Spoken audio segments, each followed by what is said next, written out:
नमस्कार दोस्तों, आपका हमारे YouTube चैनल में स्वागतम। पॉइंट प्लस क्लासेज क्लास 12 की हम केमिस्ट्री शुरुआत करने जा रहे हैं। आज से हमने सॉल्यूशन से स्टार्ट किया है। सॉल्यूशन के बाद फिर अगर ठोस अवस्था देखी जाएगी। अभी हम सॉल्यूशन चैप्टर को आपको रिवाइज अर्थात पढ़ाने जा रहे हैं। सॉल्यूशन मतलब विलयन क्या है? दो या दो से अधिक। अगर हम दो से अधिक अगर हम कुछ पदार्थ ले, जैसे हमने कुछ जल ले लिया और उसमें थोड़ा चीनी घोल दिया, तो चीनी और जल का क्या बनता है? विलयन बनता है। चीनी और जल को मिलाने से क्या बनता है? विलयन। तो उसमें चीनी क्या कहलाएगी? इसमें विलायक कहलाएगी, ठीक।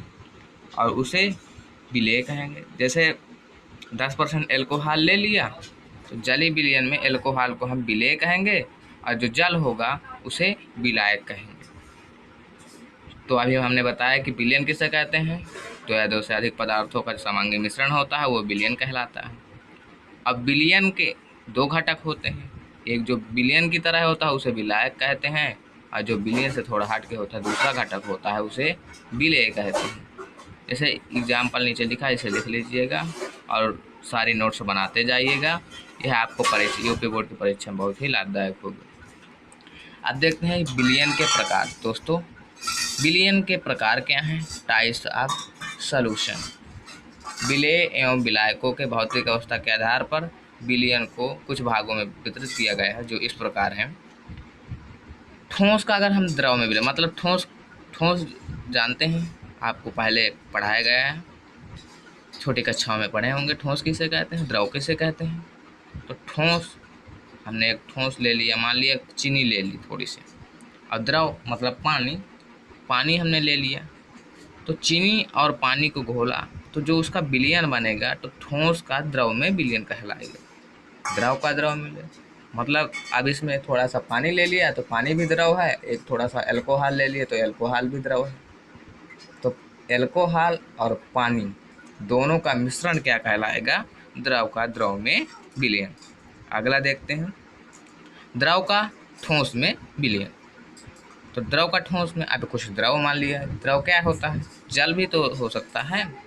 तो जल ले लिया और ठोस हमने नमक, अब नमक और जल घोला ही होगा। तो अगर नमक जल घोल लिया हो तो उसे हम द्रव का ठोस में विलयन कहते हैं। आगे देखते हैं, गैस का गैस में विलयन। आप गैस का गैस, चाहे आप हाइड्रोजन का ऑक्सीजन में विलयन करा दीजिए तो वो जल प्राप्त हो जाता है। मतलब वो मिश्रण तो होता ही है। वायु देखिए, वायु कई प्रकार की वायु रहती है, एक दूसरे से मिश्रित हो जाती हैं वायुमंडल में, तो गैस का गैस में विलयन कहलाता है। गैस का द्रव में विलयन। कुछ गैस ऐसी होती हैं जैसे कार्बन डाइऑक्साइड का है, जो जल में अगर मिल जाते घुल जाती है तो सोडा वाटर बना लेता है। तो ऐसे विलयन को गैस का द्रव में विलयन कहते हैं। ठोस का ठोस में विलयन। अब देखिए, ठोस को ठोस के साथ मिलाते हैं, मतलब पहले पिघलाते हैं और जब वो मिलता है तो द्रव बन जाए। जैसे तांबे को पिघलाया गया, द्रव बन गया। सोने को पिघलाया गया तो द्रव बन गया। अब दोनों को पिघला कर मिला दिया गया तो यह ठोस का ठोस में मिश्रण वो विलयन कहलाएगा। अब इसके कुछ टिप्स हैं कि क्या कब आधारित है। दो अगर ठोस मिल गए तो सदैव विषमांगी, अगर दो ठोस को मिला दिया जाता है तो सदैव विषमांगी मिश्रण बनाते हैं। जैसे मिश्र धातु में विलयन नहीं मिश्रण है। ठोस का गैस में विलयन, अगर ठोस का गैस में विलयन करते हैं तो धुआं प्राप्त, जैसे धुआं है तो उसमें विषमांगी होता है, तो उसे क्या कहते हैं? कलिल विलयन कहते हैं। द्रव का गैस में विलयन, जैसे धुंध भी विषमांगी होती है तथा कलिल विलयन कहलाता है। गैस का ठोस में विलयन, जैसे पैलेडियम पर हमने हाइड्रोजन और हाइड्रोजन गैस का अधिशोषण में विषमांगी होता है, विलयन समांगी मिश्रण होता है, जबकि कलिल विलयन विषमांगी मिश्रण होता है। अब आगे अगली हमारे टेस्ट क्या है? सांद्र एवं तनु विलयन। सांद्र एवं तनु विलयन पढ़ेंगे। कंसंट्रेटेड एंड डाइल्यूट, जो हमारा कंसंट्रेटेड सॉल्यूशन है और डाइल्यूट सॉल्यूशन, दोनों के बारे में जानेंगे।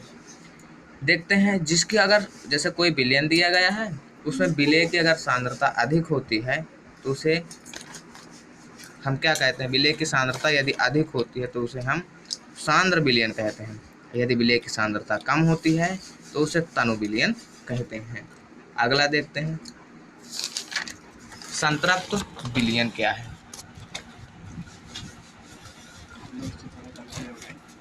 थोड़ा दोस्तों गलती हो गई वीडियो बनाने में। अगला देखते हैं, संतृप्त विलयन। संतृप्त विलयन क्या है, किसी ताप पर, मान लीजिए हमने संतृप्त विलयन का उदाहरण आप घर में प्रयोग किए होंगे। जैसे हमने कभी शरबत घोला होगा, आप शरबत जब घोलते हैं तो देखते होंगे कि जब जल में आप चीनी को डालते हैं, घोलते हैं चम्मच से, तो थोड़ी देर घोलते हैं, आप देखते हैं कि चीनी घुल जाती है, लेकिन उसके छोटे छोटे जो क्रिस्टल रहते हैं वह पेंदी में पड़े हुए रहते हैं। तो आपने ये प्रयोग देखा, अगर इस तरह क्रिस्टल घुल नहीं पाते हैं, थोड़ा बहुत यानी पड़े रहते हैं, तो उसे हम संतृप्त विलयन कहते हैं। क्या कहते हैं, संतृप्त विलयन। ये देखो आपको दिया है कि जब किसी ताप पर जल की एक निश्चित मात्रा में थोड़ी चीनी डाल करके उसे हिलाने पर चीनी जल में विलय हो जाती है।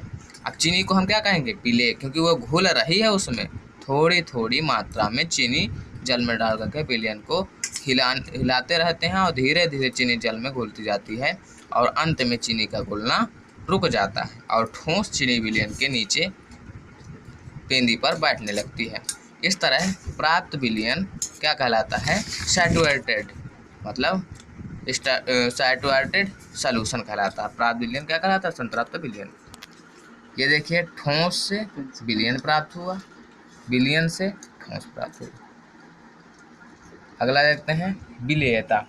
देखिए दोस्तों, विलेयता क्या है, सॉल्युबिलिटी। किसी विलायक की एक निश्चित मात्रा में, अगर कुछ विलायक है उसकी निश्चित मात्रा ले लेते हैं और निश्चित ताप पर, कोई निश्चित ताप है, किसी विलेय पदार्थ की एक निश्चित मात्रा में विलीन होती है। अगर किसी विलेय पदार्थ में विलायक दोनों विलीन हो जाते हैं तो उस निश्चित ताप पर किसी पदार्थ के संतृप्त विलयन की सांद्रता को, मतलब सैचुरेटेड सॉल्यूशन के सांद्रता को ही हम उसकी विलेयता कहते हैं। दूसरी परिभाषा हमारी है, डेफिनेशन, अगर किसी भी पदार्थ की वह अधिकतम मात्रा जो निश्चित ताप पर 100 ग्राम विलायक में घुल जाती है तो पदार्थ की विलेयता कहलाती है। जो आपको स्वच्छ अच्छी लगे, मतलब जो आपको जल्दी लर्न हो जाए, जो ज़्यादा समझ में आए, वो वाली आप डेफिनेशन लिख सकते हैं।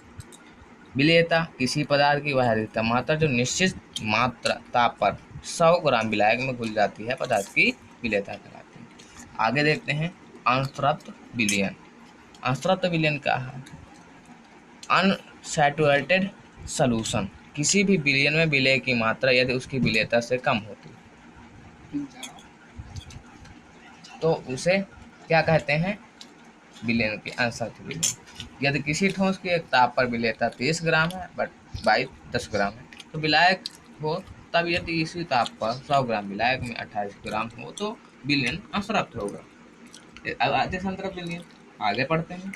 अतिसंतृप्त किसे कहते हैं, विशेष परिस्थिति में निश्चित ताप पर किसी भी विलयन को संतृप्त करने के लिए आवश्यक मात्रा से अधिक पदार्थ की मात्रा यदि विलयन में उपस्थित होती है तो उस विलयन को क्या कहते हैं, अतिसंतृप्त विलयन। मतलब अगर हमें संतृप्त विलयन बनाना है और उसमें पदार्थ की मात्रा अधिक हो जाए, जैसे हमने जल में चीनी को घोला है, अब वो घुलती है और थोड़ा सा चीनी अधिक हो जाती है, आप देखते ही हैं शरबत जब घोलते हैं, अगर अधिक हो जाती है तो अतिसंतृप्त विलयन कहलाता है। अब देखते हैं विलेयता को कुछ कारक हैं जो प्रभावित करते हैं, जैसे विलेयता को प्रभावित करने वाले कारक। विलेयता को प्रभावित करने वाले कारक 4 हैं, और भी होंगे लेकिन हमारे यूपी बोर्ड के हिसाब से 4 हैं। ताप का प्रभाव, विलेय और विलायक की प्रकृति, सम-आयन प्रभाव और ताप का। विलेयता पर विलेय कणों के आकार का कोई प्रभाव नहीं होता है, मतलब उसके आकार एवं आकृति का प्रभाव नहीं पड़ता है इसमें। हाँ, विलेय कणों का आकार बड़ा होने पर, साम्य अवस्था में प्राप्त होने पर अधिक समय लगता है, मतलब अगर वह आकार बड़ा हो जाता है तो साम्य अवस्था प्राप्त कर लेता है, अधिक समय लगता है। अगर उसे साम्य अवस्था में जाना है तो समय अधिक ले लेता है। आगे देखते हैं ताप का प्रभाव, पहले हम इसको देखते हैं, ताप का प्रभाव।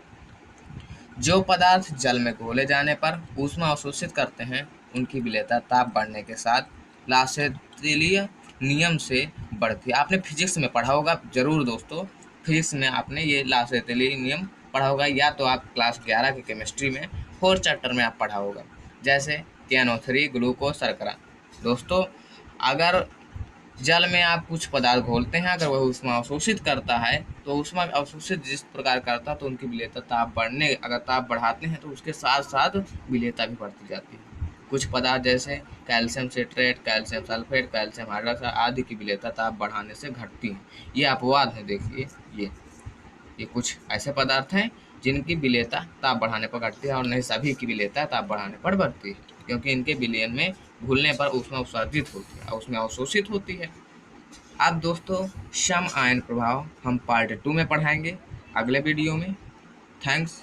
आप हमारे वीडियो को लाइक कीजिए और यूट्यूब चैनल को सब्सक्राइब कीजिए, और इसी प्रकार आप लॉकडाउन में फ़ायदा लेते जाइए और पढ़ते जाइए। इसके साथ आप नोट्स बनाते जाइए और स्क्रीनशॉट लेकर के नोट्स बनाइए। ठीक है, अब हम अगले वीडियो में आगे